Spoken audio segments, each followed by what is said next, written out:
Dictation शुरू होगी 3 second बाद। महोदय, निस्संदेह ही आज भी हम भले ही कई मुश्किलों का सामना कर रहे हों, फिर भी हम 1991 के उन दिनों जैसी स्थिति में नहीं हैं। एक राष्ट्र के रूप में हमने काफ़ी भरपाई कर ली है और हम आगे बढ़ने के लिए तैयार हैं। श्री राव के नेतृत्व के बिना यह संभव नहीं था। अब यह अटकल लगाना व्यर्थ और मूर्खतापूर्ण भी है कि कोई और नेता होता तो क्या कुछ ज़्यादा और बेहतर किया जा सकता था या नहीं।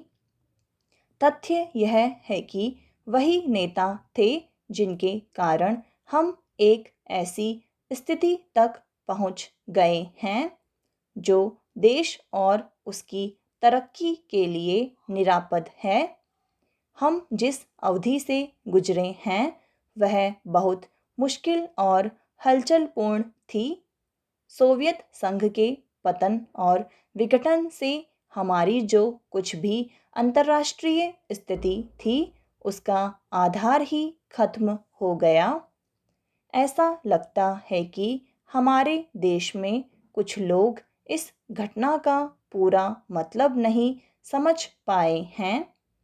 बेशक यह कम्युनिस्टों और आधुनिक समाजवाद के अन्य समर्थकों के लिए बेहद चिंता का विषय था। इससे उन सभी निष्पक्ष देशभक्तों को काफ़ी दुख हुआ जिनके लिए सोवियत संघ अच्छा मित्र था और अकेली विदेशी शक्ति थी जो हमेशा हमारे साथ खड़ी होती थी। उससे हमें काफ़ी नैतिक और भौतिक समर्थन भी मिला था। हमारे देश में सोवियत संघ के तमाम मित्रों में भी सभी लोग यह नहीं समझ पा रहे हैं कि आर्थिक, वैज्ञानिक और प्रौद्योगिकी के हिसाब से इसका क्या मतलब था और है। जब हमें सख्त ज़रूरत थी तो कोई ऐसा नहीं था जिसकी ओर हम देखते। घबराने और अपने देश को दिवालिया राष्ट्र घोषित करने के बजाय प्रधानमंत्री ने मुश्किलों का डटकर मुकाबला किया। हमें इस संकट से निकालने की व्यवस्था की और साहस के साथ देश को एक नए आर्थिक रास्ते पर अग्रसर किया।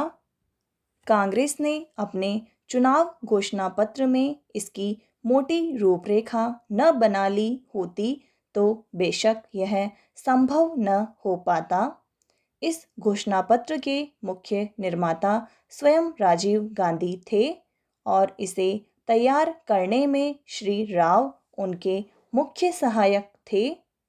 देश को संकट से उबारने और नए आर्थिक रास्ते पर ले जाने में बेशक मनमोहन सिंह की देशभक्ति, विद्वता और ख्याति महत्वपूर्ण कारण थे।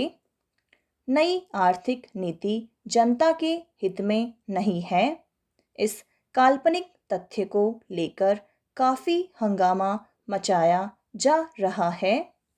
इसके उलट अगर उसे अपेक्षित ढंग से लागू नहीं किया जा रहा है तो इसकी वजह यह है कि जनता के नाम पर हर तरह की आंशिक और कारपोरेट मांगें पूरी की जा रही हैं। प्रधानमंत्री ने 2 महत्वपूर्ण तरीकों से नई आर्थिक नीतियां बनाने में अपना योगदान दिया है। सबसे पहले तो उन्होंने नई नीति लागू करने के लिए मध्यम मार्ग अपनाने पर जोर दिया है। नए आर्थिक कार्यक्रम को लागू करने में उन्होंने जो दूसरा महत्वपूर्ण योगदान किया है वह है इसके पक्ष में राष्ट्रीय सहमति बनाना।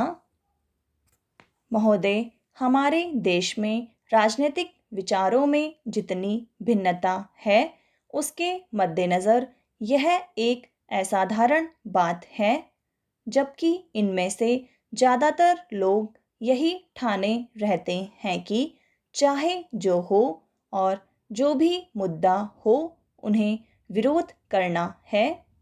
चुनावों में झटकों और यदाकदा टेढ़े मेढ़े रास्तों के बावजूद प्रधानमंत्री के नेतृत्व में जो नई आर्थिक नीति बनाई गई है, उसे राष्ट्रीय स्तर पर स्वीकार कर लिया गया है। माकपा से लेकर जनता दल और भाजपा तक आर्थिक क्षेत्र में मूलभूत सुधार के अलावा पंजाब में नाटकीय बदलाव आया है। बंदूक की लड़ाई की जगह अब पूरी तरह बैलट की लड़ाई ने ले ली है। उस प्रदेश की जनता के लिए यह दूसरी आज़ादी से कुछ कम नहीं है। असम और उत्तर पूर्व के कई हिस्सों में भी ऐसे बदलाव आए हैं, हालांकि वे पंजाब जैसे नहीं हैं। ऐसा समझना कि आतंकवाद का खतरा टल गया है बेशक गलत होगा, पर जो सफलताएं हमने पाई हैं उन्हें स्वीकार न करना कम गलत नहीं होगा। पंचायत और स्थानीय निकायों के चुनाव कराने को भी साधारण काम नहीं समझा जाना चाहिए। इस कदम से महात्मा गांधी के सपने और दिवंगत राजीव गांधी की लोकतंत्र के लिए प्रतिबद्धता फलीभूत हुई है।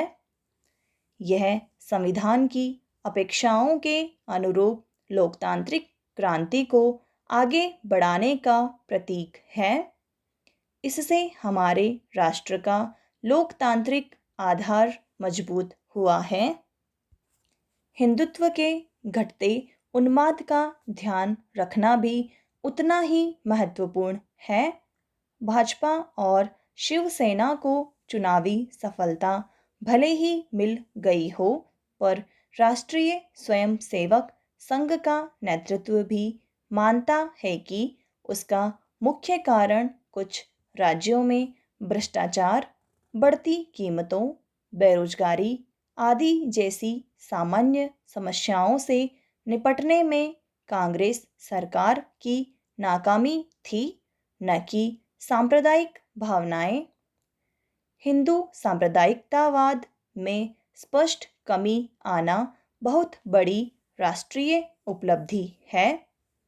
इन सबसे महत्वपूर्ण है सार्वभौमिक मामलों में भारतीय व्यक्तित्व का फिर से उभरना।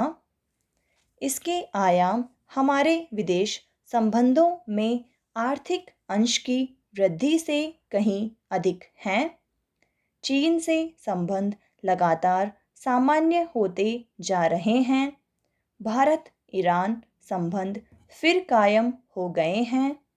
इसी तरह दक्षिण अफ्रीका के साथ परस्पर लाभ के सहयोग की नई संभावनाएं बनी हैं। अमेरिका और अन्य विकसित पूंजीवादी देशों से सहयोग बढ़ाने की दिशा में समुचित ध्यान दिए जाने के बावजूद किसी भी मसले पर हम नहीं झुके हैं। समर्पण की बात तो दूर है, इसमें आर्थिक संबंधों के महत्वपूर्ण स्वरूपों के अलावा रक्षा का क्षेत्र भी शामिल है। इसका सबसे ताज़ा उदाहरण है परमाणु अप्रसार संधि के मामले में हमारा अपनी नीति पर कायम रहना, जबकि इसके लिए हम पर कई दिशाओं से भारी दबाव डाला गया। गुटनिरपेक्ष आंदोलन को नई नीति देने के प्रयास भी चल रहे हैं। इन सब उपलब्धियों को मिलाकर एक वाक्य यह है कि प्रधानमंत्री ने सबसे बड़ा काम यह किया कि हमारे देश में शासन पुनः स्थापित कर दिया और लोकतंत्र को सुदृढ़ बनाया। समाप्त।